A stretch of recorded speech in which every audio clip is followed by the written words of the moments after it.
آلن دلون، ستاره‌ای که سینمای فرانسه را جهانی کرد. یک سال پیش در 18 اوت 2024 درگذشت. اسم دلون توی دنیای سینما بزرگه، اما فیلماش اونقدی برای همه شناخته شده نیست.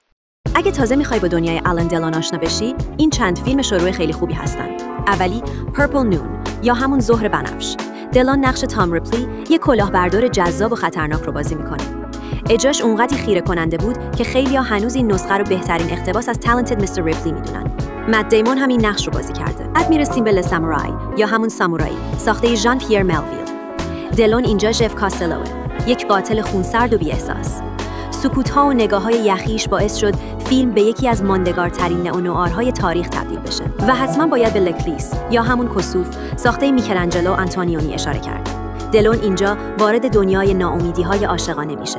فیلمی که هنوز یکی از نمادهای مجنون ایتالیاست. اینها فقط 3 تا از بهترین‌های دلون هستند. بازیگری که برای خیلیا تعریف ستاره سینماست.